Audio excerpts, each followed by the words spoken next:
Happy summer season, everybody, and Tony here with my review of Bizet's Carmen with conductor Anna Handler, which I saw at the Deutsche Oper Berlin. This marks the 7th time I saw Ole Anderstonberg's production of Bizet's Carmen at the Deutsche Oper Berlin because I wanted to see, hear, witness, and experience Aleksandra Meteleva perform the role of Carmen. I was curious to see how this young lyric mezzo-soprano was going to fare as Carmen. I read her repertoire and biography, which consisted of roles from the lyric mezzo repertoire and the coloratura mezzo repertoire, namely Angelina from Cenerentola, Rosina from Il Barbiere di Siviglia, Isabella from L'Italiana Nageri, Marchesa Melibea from Il Viaggio a Rams, Lola from Cavalleria Rusticana, and La Cesca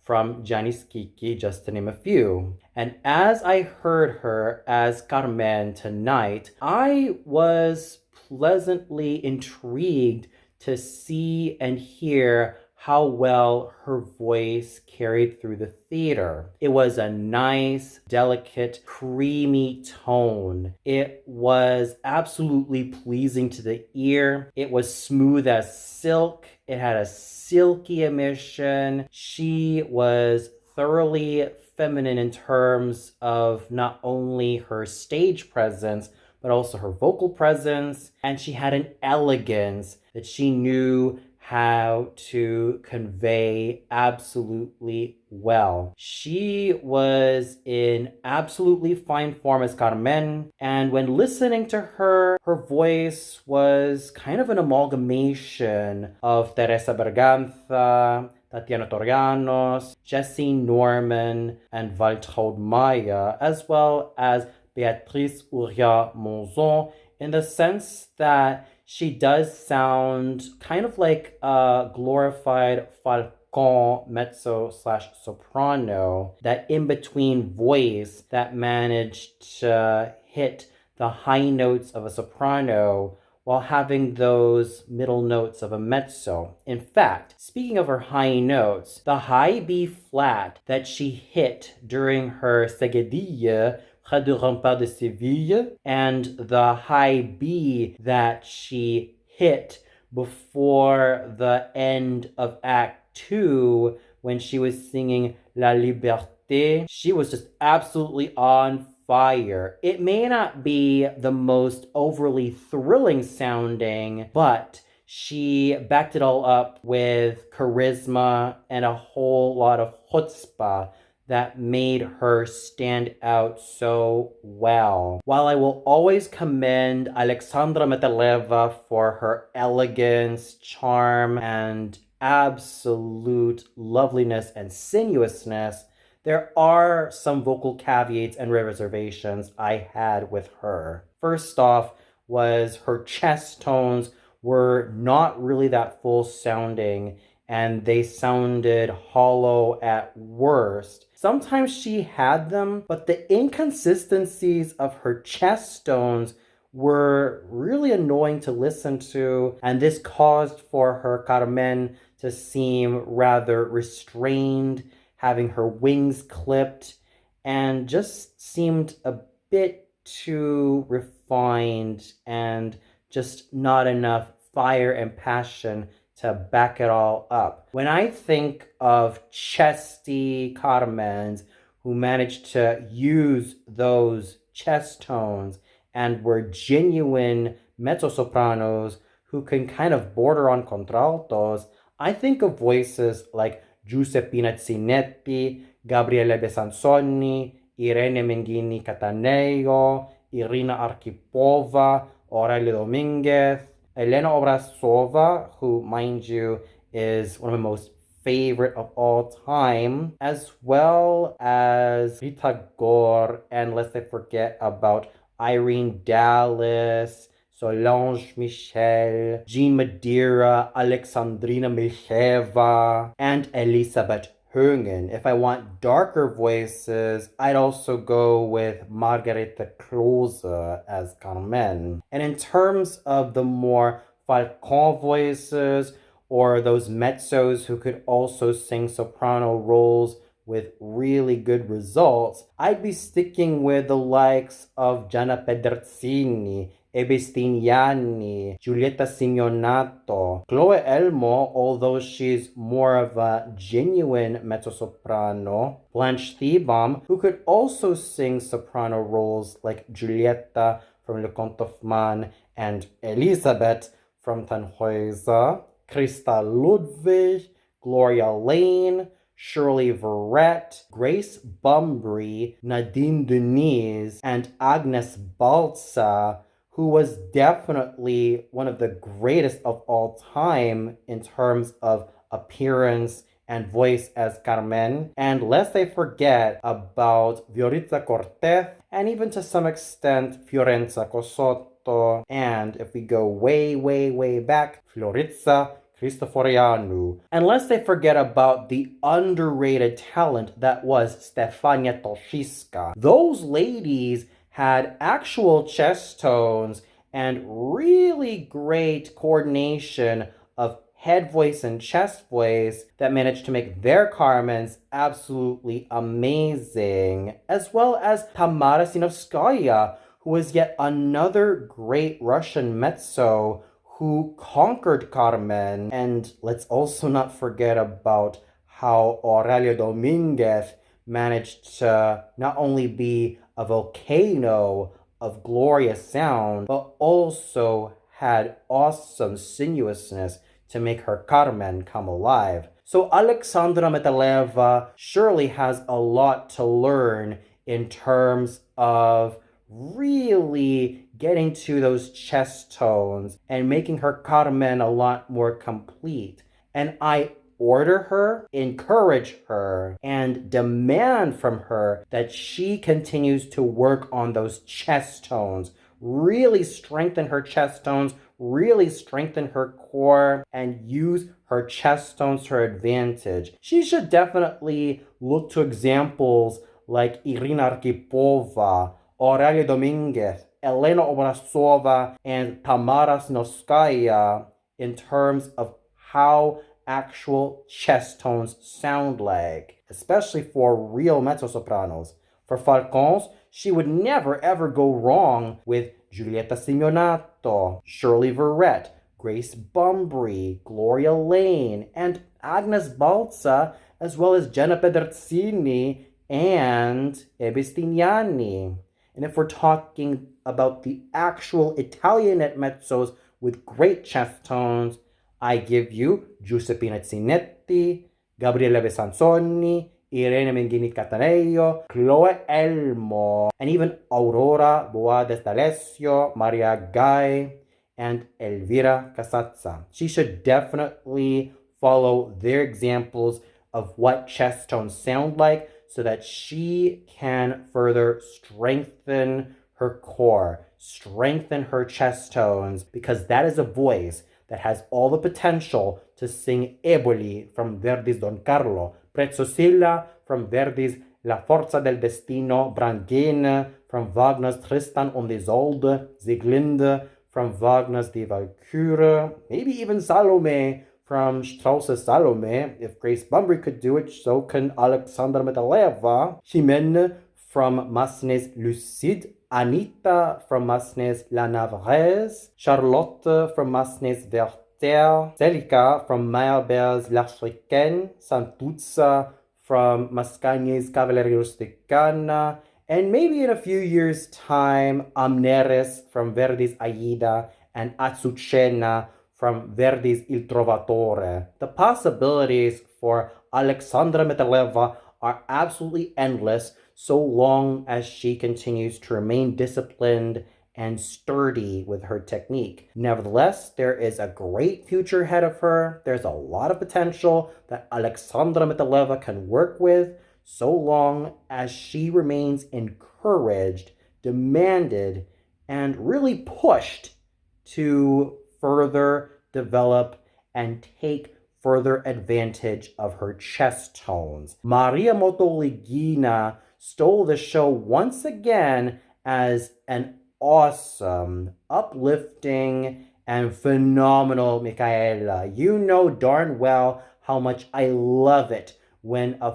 full lyric slash spinto soprano tackles Michaela. In fact, when listening to Maria Motoligina as Michaela, she reminds me of an amalgamation of Elisabeth Grimm, Sina Urinats, and Gabriela Tucci, but with a lot more fullness and richness, especially evident in sopranos such as Leontine Price and Montserrat Caballé. That is just how much of a vocal majesty Maria Motoligina was as Michaela. She was thoroughly stirring. Her vocal prowess remained as thrilling and exciting as ever, and she never backed down whatsoever, thus making me salute her with all of my being. Martina Baroni was a creamy toned and gorgeously coordinated Mercedes, and I definitely have to give her flowers because she knew how to inhabit this character with sufficient sinuousness and a whole lot of charisma that made her stand out so excellently, especially with her creamy toned lyric mezzo voice being put to fabulous use. And Lilith Daftian was an absolute darling as Frasquita, with that youthful, diamond-like, sparkling, and sweet light coloratura soprano voice that managed to be not just light as a feather, but clear as a bell, especially when she hit that high D flat during the end of the quintet, Nous avons à tête une affaire. That is just how much of a vocal beauty Lilith Daftian was, and she was able to use that light, silvery, clear, and bright voice of hers to the greatest of her abilities, and she knew how to strike up a band as Frasquita. Jared Wehrlein was in his amazingly vocal prime as Zuniga, and as I mentioned before, Jared Wehrlein reminds me a bit of a young Samuel Ramey, all thanks to that virility of his, and even combined with George London's virility, he is definitely technically superb and technically secure to the point where I salute everything and anything that Jared Wehrlein had to offer. Byung-gil Kim managed to grow in vocal presence and size. His voice was a whole lot more audible. He was able to be so continuously virile as Escamillo, and while his voice may not be to everybody's cup of tea, especially when it comes to his voice sounding rough around the ears and rough in terms of timbre, and has that crudeness that may not be to everybody's liking, I can still 100% defend Byung-gil Kim in terms of his overall virility, the machismo that he was able to emit as Escamillo, that virile charm that made me thoroughly entertained watching his antics on stage. And he was just an overall vocal and theatrical panther, just oozing with masculinity to the point where I had my eyes transfixed on Byung-gil Kim as Escamillo. That is just how much he was able to win me over as a singing actor, and his vocal and theatrical prowess definitely made him stand like a tall sequoia tree. Thomas Lehmann was equally as sturdy and formidable as Morales, much like his predecessors Giorgio Zancanaro and Robert Kearns. He definitely used that fine dramatic baritone voice of his to the greatest of his abilities, and owned the role of Morales, as thankless as this role was, and he imbued him with great virility, great masculinity, and great strength, to the point where I would keep saluting him every single time he was on stage. Andrei Danilov, what more can I expect from not only this vocal miracle, but also this dashing, handsome, charismatic, and thoroughly engaging singing actor? His Don Jose falls into the tradition of a lot of the lyric and spinto tenors who sang this role, namely Augustorello Affre, Jussi Björling, Beniamino Gigli, Giacomo Lauri Volpi, who was way more of a spinto / dramatic tenor, Franco Corelli, Gustave Potiot, Roy Jobin, Libero De Luca, Nikolai Gedda, Richard Tucker, and Jon Bozea, just to name a few of the amazing tenors who sang Don José, especially when they had their beginnings as lyric tenors before finding their directions in the spinto tenor repertoire. And that's what I've noticed about Andrei Danilov these days. He has been finding his way into the more spinto tenor roles. His timbre has actually grown in that ruggedness and roughness associated with more meaty roles, and his overall manner on stage was thoroughly involving, thoroughly exciting, and the way he lunged at his high notes and the moments where he has to go all out in an emotionally charged manner was just thoroughly thrilling to witness. He continues to enthrall me as a singing actor.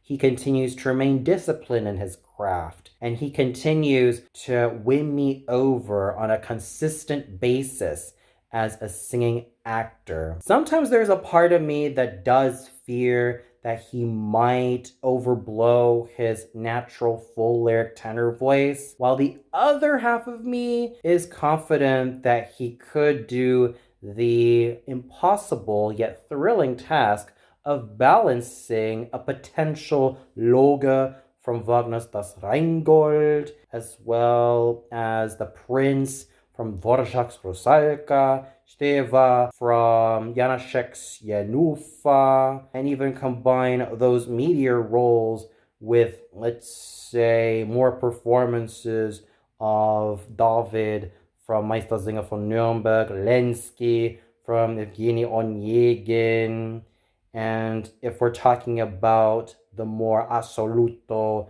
meteor roles, I could definitely see him as Eleazar from Alevis la Juive, Manrico from Verdi's Il Trovatore, Holdunangy from Meyerbeer's Les Huguenots, and Arnold from Rossini's Guillaume Tell. He definitely has the vocal stamina to make these roles his own, and he has definitely proved his worth as a stirring, emotionally charged, and thrilling Don José. Philippe Yecal managed to use his natural baryton Martin voice to the greatest of his abilities as Don Cahier, and he also stole the show really well with this role, thus making me thoroughly convinced that the baryton Martin roles work well in Philippe Yecal's favor. And Thomas Chalufo's continuous efforts in providing amazing bel canto discipline in his singing managed to make his performance as Remendado come to life in a way that made him thoroughly enthralling from beginning to end. So overall, the singing was really good to varying degrees. The show stealers among the main characters were without a doubt Maria Motoligina and Andrei Danilov as Michaela and Don José respectively. Aleksandra Meteleva, although she has good material and although she has a silky, creamy tone, must continuously work on her chest tones so that her voice can gain and grow in dimension and in a lot more vocal color and charisma. Byung-gil Kim's voice may not be to everybody's ears, let alone to everybody's cup of tea, but his stage presence and his virility remain as formidable as ever. And the character parts found in Jared Wehrlein, Thomas Lehmann as Zuniga and Morales respectively were absolutely formidable. And lest I forget about Philip Yeka's charismatic Tonkaia, Thomas Chalufo's charming Remandado, Martina Baroni's gorgeously creamy-toned Mercedes, and Lilith Dakian's sparkling and sweet and scintillating Frasquita. Everybody did so amazingly well that I salute each and every one of them for their amazing vocal prowess. The conducting done by Ana Handla was thoroughly nuanced and thoroughly engaging, thus making me feel like I was at the edge of my seat. There were no wrong moments found. There were no sour notes. It was all consistent all around, and the chorus and the orchestra of the Deutsche Oper Berlin were absolutely amazing. Aleksandra Meteleva's potential as a fine lyric mezzo who is on the cusp of a great international career continues to show a lot of potential for growth. This is the first time I have seen and heard her live, and she did have a good first impression on me. While I still feel that her voice can grow in a lot of chestiness and a lot more roundness and more depth and control and coordination, as well as a lot more vocal abandon, there is the great potential for her to keep on growing in the best direction possible, so long as she follows the examples set by the likes of Irina Arkhipova, Aurelia Dominguez, Elena Brasova, and Tamara Sinovskaya, as well as Agnes Balza. These are mezzos that I would encourage Aleksandra Meteleva to continuously look up to. And if we're talking more of the Falcon voices, you can't go wrong with either Shirley Verrett or Grace Bumbry as Falcon Carmen's. She definitely needs to keep on growing her technique, and she definitely needs to continuously challenge herself to use those chest tones to her advantage so that her voice can grow in full dimension.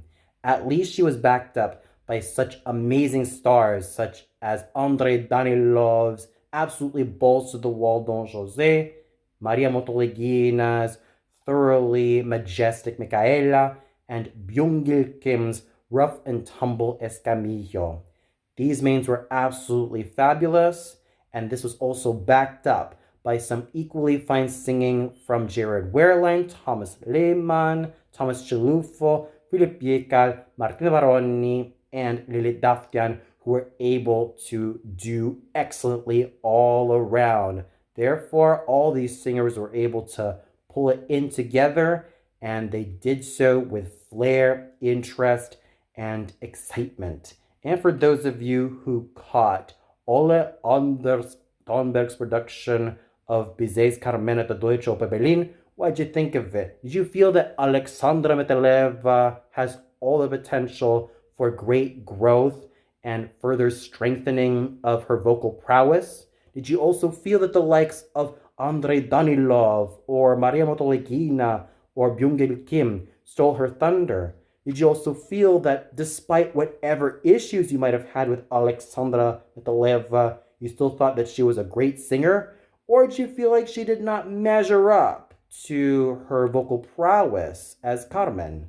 Please let me know in the comments below.